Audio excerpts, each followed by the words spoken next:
माने मरेल स्टैंडखौ बियो माने नस्थ' खालामनाय जादों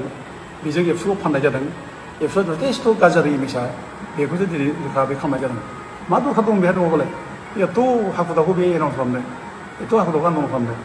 दिनै बेहा दायथ' दंमोन माने मावलायदो मोजाङै मोजां मावलायदोसै हाग्रामाया बे बाथ्राखौ बे बुंनांगौ सिगाङाव बेखौबो बुंनो हायाखिसै बेहा साहसानो गैया बेखौ बुंनायनि सिगां बे एखेबारे नै माबासो होगारबाय एनाउन्स होबाय एखेबारे थानो हासै माने हाग्रामाया थेर बेथेर जाथारनांगौ आरोखि इमिडियेटलि गभर्नमेन्टखौ दासिम मोननाङा बे गभर्नमेन्ट दानाय सिगांनो हाग्रामाखौ सिफायफिनथारनांगौ बेना थेर बेथेर खालामनायनि बे उद्देश्यजों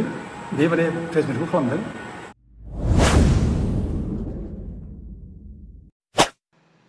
खुलुमबाय रायजोफोर आरोबाव बिथांखि ब्लग इउट्युब चेनेलनिफ्राय रायजो राजा बयनिसिमबो फुंबिलिनि गोजोननाय बावहरनाय जाबाय जायफ्रा सानफ्रोमबो खौरां खोनासंनो मोजां मोनो नोंथांमोननि थाखाय आङो माखासे भिडिअफोर लानानै फैबावनाय जाबाय रायजोफोर गिबिसिन खौराङाव दङ जाहैबाय रबि बिथांनि सायावहायनो जोङो सावरायलायनाय जागोन नैथि खौराङाव दङ दावराव देख्रेब बिथांनि सायाव जोङो फंनैसो बाथ्रा बुंबावगोन थामथि खौराङाव दङ जाहैबाय हाग्रामा महिलारि बिपिएफनि चिफ बिनि सायावहाय जोङो सावरायगोन ब्रैथि खौराङावहाय इउपिपिएल जेननायनि जाहोन बेयावनो जोङो सावरायलायनाय जागोन रायजो राजा नोंथांमोन बे समाव गिबिसिनथारावनो रबि सारनि माखासे बिबुंथिखौहाय नोंथांमोना खोनासंनानै लाब्लानो जाबाय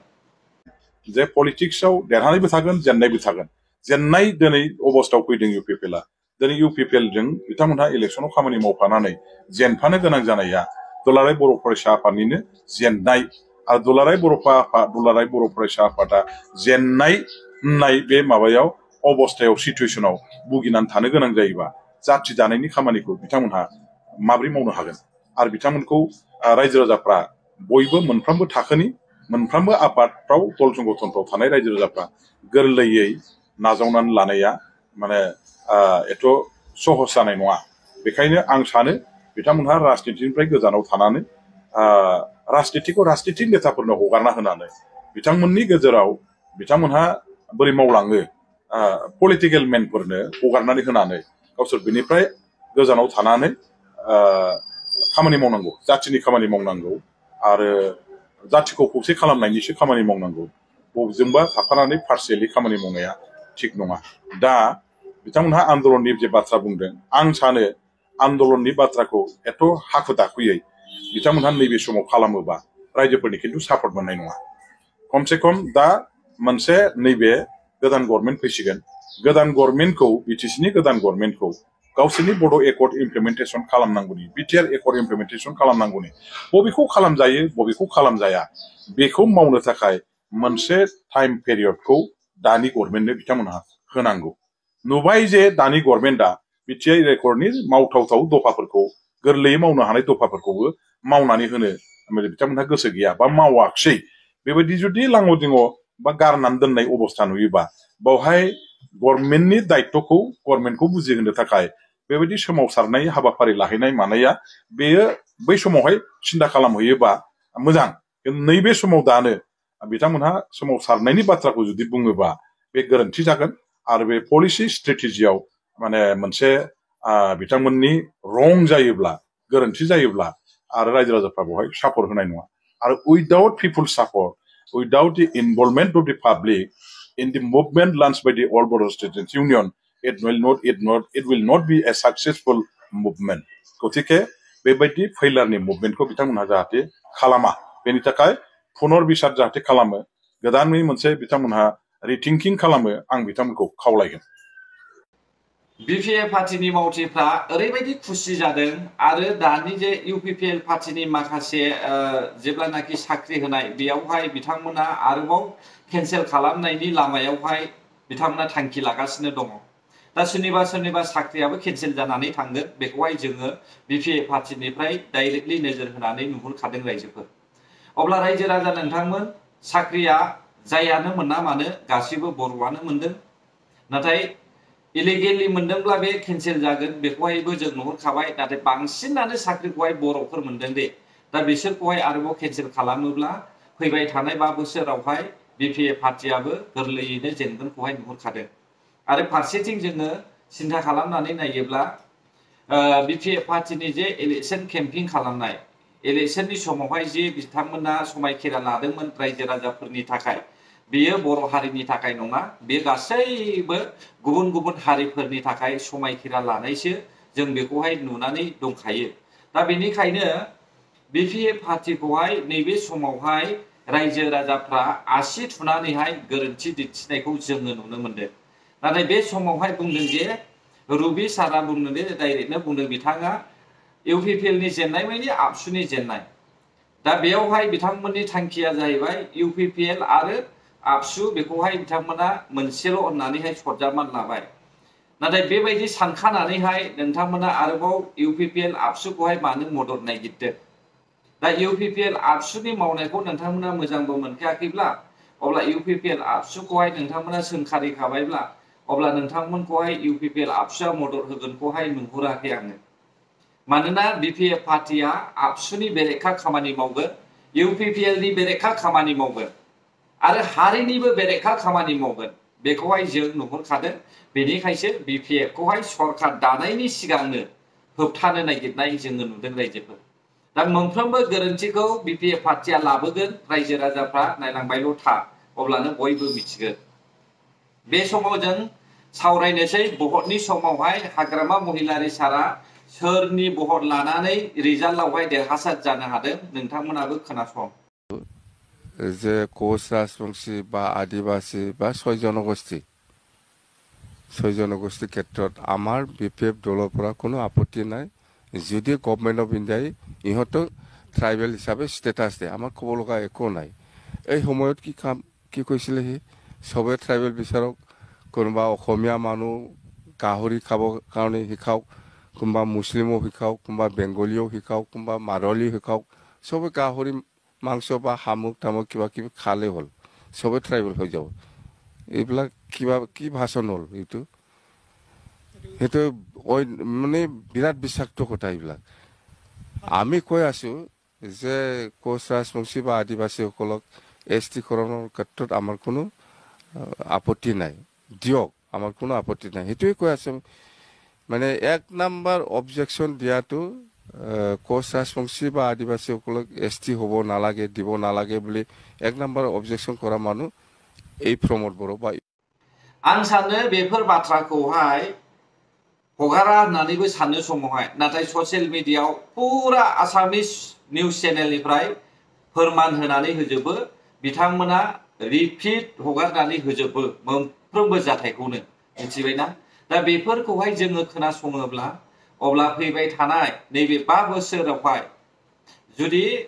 हाग्रामा महिलारि सारा बे खामानिखौ मावमारोब्ला बर' हारिनि थाखाय बेसेबां खहा जागोन बेखौहाय रायजो राजाफ्रा सानग्रोखा। आरो मावाब्लाबो बेसेबां दावराव दावसि जागोन बेखौबो रायजो राजाफ्रा साननाया मोजां। आंथ' सानहरदों बे समावहाय आरोबाव सोरनिबा बिमा बिफानि खाफालावहाय आखाइ होनायनि सम सफैबावसिगोन नामा, सोरनिबा बिमानि मेगना मोदैया रानबावनाय नंला नामा, बेखौ नुहुरदों आरो ना। दा बेफोरखौ जोङो सिन्था खालामनानै नायोब्ला जेरावहाय बिथाङा इलेक्शनावहाय देरहानो थाखायनो बेबायदि समायखिरा लाबोनानैहाय भटखौहाय बियो आवग्रिनानै लादों। नाथाय बे समाव मावाब्लाथ' मोजां जानाय नङा। दिनैनि समाथ' ससियेल मिडियानि सम, ससियेल मिडिया जुगावहाय जेबो सिखोमानो हाया। दा बेफोरखौनो बोखांनानैहाय दावराव दावसि जागोन, बेखौहाय जों बयबो क्लियारलि नुहुरखादों रायजोफोर। दानिया बे समावहाय जोङो आरोबाव बेखौनो सावरायबावनोसै रायजोफोर, नैबे जे दावराव देख्रेबा फोरमायदो दे बिथांनि बुंनाय मथेब्ला इउपिपिएल पार्टिया वेलकाम खालामनांगौमोन, गोबानानै लानांगौमोन बिपिएफ पार्टिखौ। माबोरै गोबानानै लालायखो? मोजांनि थाखाय देरहादोंब्ला गोबानानै लागौमोन, नाथाय गाज्रियावसो देरहादों बिपिएफ पार्टिया, मिथिबायना? आरोबाव सलायजागोनाबो गाज्रिजोंसो सलायलांजाबावगोन, नैबेखौ नुनानैसो आबसुआ एडभान्स वार्निं होनाय जोङो नुनो मोनदों रायजोफोर। जेराव बिथांमोना बर'नि भटखौहाय देरहायालासेनो गुबुन गुबुन हारिफोरनि भटजोंसो देरहादों। गुबुन गुबुन हारिफोरनोहाय माखासे पावारखौहाय होनो थांनायावसो बिथाङा देरहादों। अब्ला बै खामानिखौहाय हाग्रामा महिलारिया जुदि मावोब्ला अब्ला बर'नि थाखाय गोबां अलखदाव दङ, बर' हारिया जेंनायाव गोग्लैनो थांगासिनो दङ। आं सानो बेफोरखौ मावनाय नङा, नाथाय मावाब्लाथ' गखाया मावाब्लाबोथ' दावराव जाखागोन नंगौ बिनाया दङ बिनाया बयनावबो थायो खिन्थु जुदि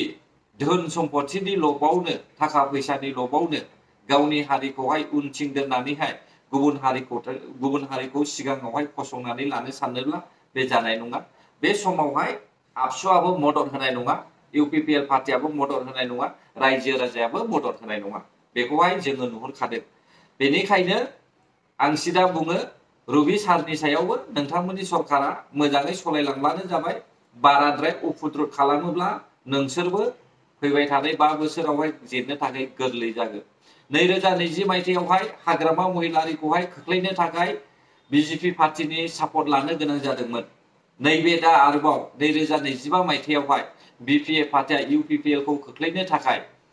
मुस्लिमफोरनि राजबंशीफोरनि सापर्ट लानो गोनां जाबावबाय दिनै बे बांसिन गाज्रि जानानै फैबाय रायजोफोर नायलांबाय थादो मा जायो बर' हारिनि अबस्थाया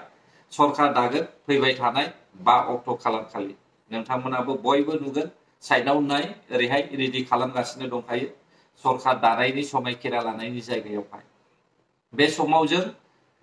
आरोबाव फैबावदो नैबे मेसेजनि सायावहाय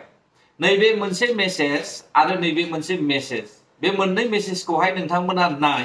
मोजाङै फरायनानै नाय इउपिपिएलआ मानो जेनखो बिपिएफआ मानो देरहाखो बेयावहाय मोननै पलिटिक्स ओरैबायदि पलिटिक्स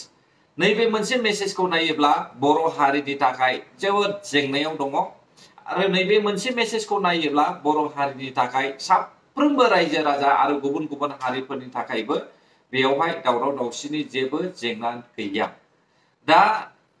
फैबाय थानाय समावहाय बिपिएफ पार्टिया नैबे मेसेजाव दे लिरदों नैबे मेसेजाव जे थांखि लादोंमोन बे थांखिखौहाय मावगोन ना मावा आरो बर'फोरनि जे 10,000निबो बारा बागुरुम्बा वर्ल्ड रेकर्ड खालामनो नागिरदोंमोन बेखौ मावगोन ना मावा एनडिएफबिफोरखौहाय जेलनिफ्राय बख'नायनि राहा लाबाय थानाय थांखि लाबाय थानाय बे खामानिखौ बिपिएफनि चिफ आरो बिपिएफनि मावथिफ्रा मावगोन ना मावा एनडिएफबिफोरनि थालांनाय माखासे रिहेबिलिटेसन दंबावो बेफोरखौहाय बिपिएफ पार्टिया मावगोन ना मावा आरो सानजाहा सनितपुर बिश्वनाथ गहपुरनि जे सिमा बारायनाय बेनि सायावहाय बिपिएफ पार्टिया मावगोन ना मावा ना समायखिरा लाखांनायनि उनावहाय बिपिएफ पार्टिया आङो बिटिआर एकर्डखौहाय मोनथिया होननानैसो बुंगोन नामा नैबेखौसो सन्देह दङ दे रायजोफोर मानोना बिपिएफ पार्टिया बर'नि भटजों देरहायाखै बियो मिथिगौ बर'नि भटजों देरहायाखै बियो मुस्लिमफोरनि भटजों राजबंशीफोरनि भटजों नेपालिफोरनि भटजों आदिबासिफोरनि भटजोंसो बियो देरहादों बेनिखायनो रायजो राजाखौहाय बिपिएफ पार्टिया एसेबां नोजोर होगोनखौ नुहुराखै आरो दावराव देख्रेबा बुंदोंना मदद खालामनांगौ हारिनि थाखाय खामानि मावोब्ला मदद खालामगोन हारिनि थाखाय जुदि हेंथा खामानि मावोब्ला नोंसोरखौ मदद खालामा आरो आं खोनानो मोनदों आबसुआ आब्लें उब्लें सेंग्राफोरनोहाय हगारना होनांसिगौ हाबा जानाय मानसिफ्रा होननानै बे मैया दाखालि जायफ्रा आब्लें उब्लें लोंख्रुब जाख्रुब लोंनानैहाय रायजो सालायनो नागिरग्रा बैसोर बायदि मानसिनोहाय हगारना होनांगौ नामा सोर जाम्बा आदुआ लिडार बिलाय खुनु जारिमिन मिथिया जौ जुवाजोंहाय साग्लोबनानै थाग्रा जानला मोनला बखिलाबायग्रा बेसोर बायदि मानसिनोहाय आबसुआ बिबान एंगारनांगौ नामा आबसुनि सायावहाय माबायदि खामानि मावनांगौ बेखौनो मोनथिया अब्ला माब्रै नोंसोर बायदि सासे बोरायसा बैसोआ दिनैनि समावहाय हारि दैदेननो थाखाय दानि देरफुनाय सेंग्राफोरनो हगारनानै होनांगौ होनखो लिडार जानांगौआ एसेबां मामुलि नङा मोनथिबाय दा ओंखायनो आदुवाफोर बायदि ससियेल मिडियायावहाय बाथ्रा बुंनानैहाय दाहो रायजो राजाफोरनि थाखाय हारिखौ दैदेननांगौआबो एसेबां मामुलि नङा